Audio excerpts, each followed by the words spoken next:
বাংলার রাজনৈতিক সংস্কৃতিতে প্রতিবাদের ভাষা বদলাচ্ছে। মিছিল, মিটিং আর দলাদলির গতানুগতিক বৃত্ত থেকে বেরিয়ে সাধারণ মানুষ ও রাজনৈতিক দলগুলো এখন বেছে নিচ্ছে সরাসরি ক্ষোভ প্রকাশের ভিন্ন সব পথ। সম্প্রতি ঘটে যাওয়া একটি ঘটনা রাজ্য জুড়ে নতুন করে আলোচনার কেন্দ্রবিন্দুতে চলে এসেছে। তোলাবাজি, পুকুর ভরাট, মাটি চুরি এবং গত পঞ্চায়েত নির্বাচনে ভোট লুঠের সুনির্দিষ্ট অভিযোগে এক প্রভাবশালী তৃণমূল নেতার বাড়িতে চলল ডিম থেরাপি এবং একযোগে অবরুদ্ধ হলো ব্যস্ত রাস্তা। এই ঘটনা কেবল একটি বিচ্ছিন্ন আইনি বা রাজনৈতিক সংঘাত নয়, বরং এটি রাজ্যের ক্ষমতার সমীকরণ এবং সাধারণ মানুষের জমে থাকা পুঞ্জীভূত ক্ষোভের একটি নির্মম দলিল। শনিবার 25শে জুলাই সকালে গত শনিবার 24শে জুলাই যেটা হয়েছে বা জানতে পারা যাচ্ছে, সেদিন সকালবেলা এক উত্তপ্ত পরিস্থিতির সাক্ষী থাকে জনবহুল এলাকা। স্থানীয় বিজেপি কর্মীদের অভিযোগ, শাসক দলের ওই প্রভাবশালী নেতা এলাকার ত্রাস হয়ে উঠেছে। দীর্ঘদিন ধরে তার বিরুদ্ধে মাটি চুরি, পুকুর বোজানো এবং অবাধে তোলাবাজির রাজত্ব চালানোর অভিযোগ রয়েছে। এমনকি গত পঞ্চায়েত নির্বাচনে বিরোধীদের মনোনয়নপত্র জমা দিতে না দেওয়া এবং ভোট লুট করার মূল কারিগর ছিল সে। পুলিশের কাছে বারবার লিখিত অভিযোগ জানিয়েও কোনো লাভ হয়নি। প্রশাসনের নিষ্ক্রিয়তা এবং অপরাধীর লাগাম ছাড়া দাপটে অতিষ্ঠ হয়ে শেষ পর্যন্ত রাস্তায় নামেন স্থানীয় সাধারণ মানুষ ও বিরোধীরা। প্রায় আধ ঘন্টা ধরে জলের পাইপ ফেলে রাস্তা অবরোধ করা হয়।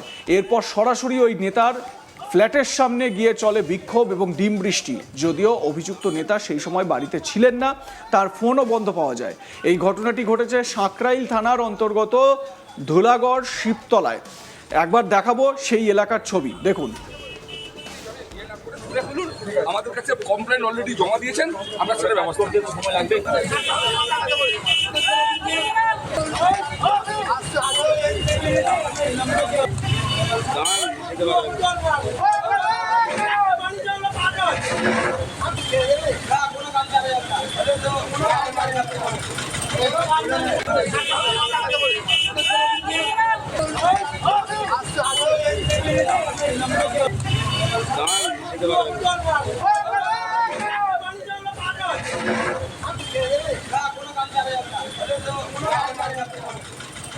এলাকার বিজেপি কর্মীরা প্রায় আধ ঘন্টার বেশি সময় ধরে রাস্তায় জলের পাইপ ফেলে রাস্তা অবরোধ করেন। একই সঙ্গে বিপ্লব মণ্ডল নামে প্রভাবশালী তৃণমূল কর্মীর বাড়ির সামনে জড়ো হয়ে বিক্ষোভকারীরা বিপ্লব মণ্ডলের ফ্ল্যাটের দিকে লক্ষ্য করে ডিম ছুটতে থাকেন। যদিও সেই সময় তৃণমূল নেতা বাড়িতে ছিলেন না, সেই যা রক্ষে। বিজেপি নেতৃত্বের অভিযোগ, সাঁকরাইলের তৃণমূল বিধায়ক প্রিয়া পালের ডান হাত বলে পরিচিত বিপ্লব মণ্ডল গত পঞ্চায়েত নির্বাচনে ভোট লুট করেছিল। শুধু তাই নয়, হুমকি দিয়ে সব বিরোধী দলের প্রার্থীদের মনোনয়নপত্র তুলে নিতে বাধ্য করে। এর পাশাপাশি এলাকায় পুকুর বোজানো থেকে শুরু করে মাটি চুরি এবং তোলাবাজির সঙ্গে যে জড়িত তার বিরুদ্ধে সাঁকরাইল থানায় লিখিত অভিযোগ দায়ের করা হলেও পুলিশ তাকে গ্রেপ্তার করেনি এখনো। এরই প্রতিবাদে এই অবরোধ বিক্ষোভ। বিজেপি কর্মীরা যারা ওখানে ছিলেন তাদের কি বক্তব্য এক এক করে আপনাদের শোনাই। বিজেপি কর্মী রঞ্জিত সর্দার এবং তারপর বিশ্বনাথ মণ্ডল কি বলছেন তারা, শুনুন এক এক করে।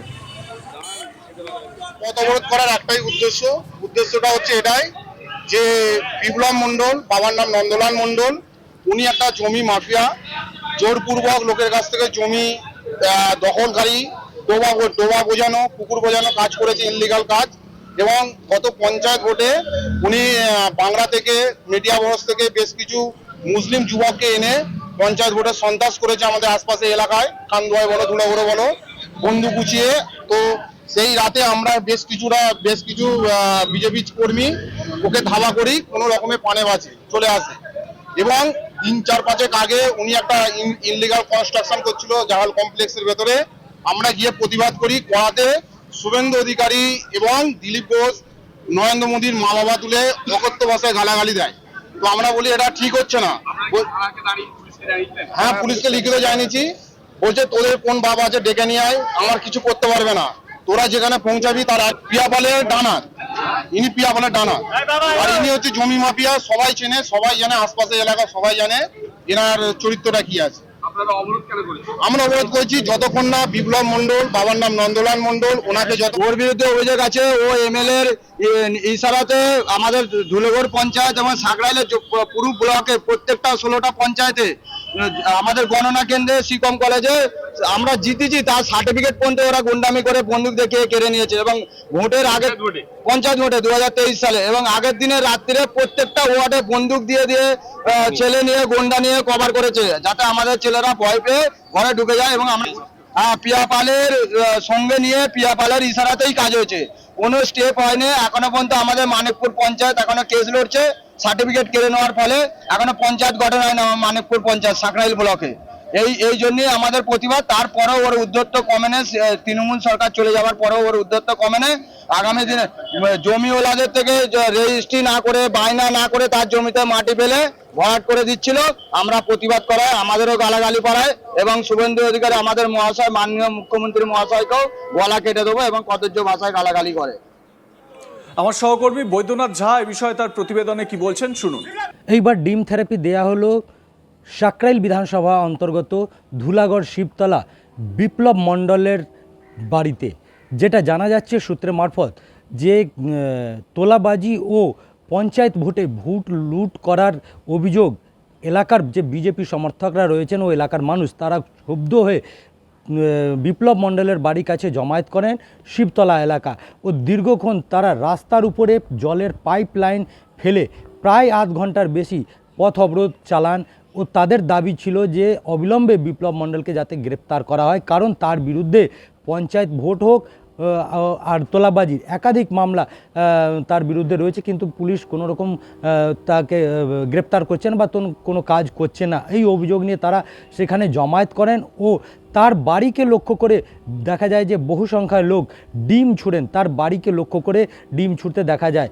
ঘটনা খবর পেয়ে ছুটে আসেন সাকরাইল থানা পুলিশ আধিকারিকরা, তাদেরকে সেখান থেকে বুঝিয়ে সুঝিয়ে সেখান থেকে সরিয়ে রাস্তা ক্লিয়ার করা হয়।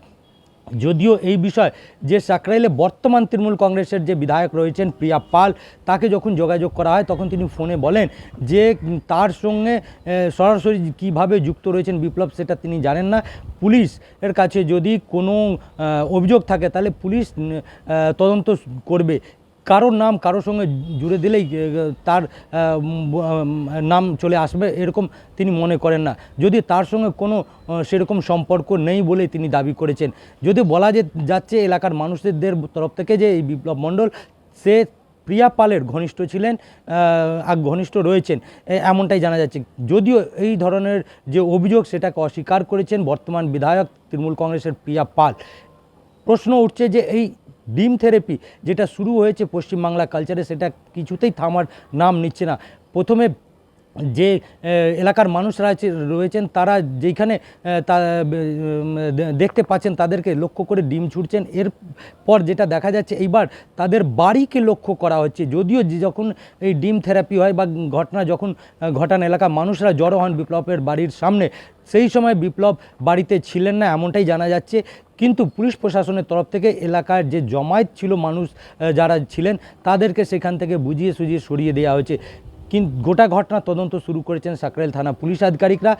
তারা আশ্বাস দিয়েছেন, যেটা সেখানকার যে লোকাল বিজেপি লিডার রয়েছেন সেটা যেটা জানিয়েছেন যে পুলিশ আশ্বাস দেওয়ার পর তারা সেখান থেকে অবরোধ তুলেছেন, যে পুলিশ গোটা ঘটনা তদন্ত করছে ও আইনগত ব্যবস্থা নেবে। কিন্তু প্রশ্ন উঠছে যে এই তৃণমূল কংগ্রেস আমলে এত কি তোলাবাজি, কাটমানি ও পঞ্চায়েত ভোটের যে দুর্নীতি হয়েছে সেই অভিযোগ কি সত্যি রয়েছে? সেই কারণে কি মানুষ ক্ষুব্ধ হয়ে এইবার পালা বদল করেছে, এখানে সরকার বদল হলো, আর তারপর যে মানুষরা রয়েছেন তারা যে ব্যক্তির বিরুদ্ধে এই ধরনের ব্যবস্থা নিয়েছেন বা যার বাড়িতে বিপ্লবের বাড়িতে ডিম ছুঁড়েছেন তার বিরুদ্ধে এত আক্রোশ রয়েছে মানুষের মধ্যে যে তারা পথ অবরোধ করে তার বাড়ি ডিম ছুঁড়ে প্রতিবাদ জানিয়েছেন। আপনাদের মতামত জানাতে ভুলবেন না। দেখতে থাকুন আজ তাক বাংলা, সাবস্ক্রাইব করুন আমাদের ইউটিউব চ্যানেলটি।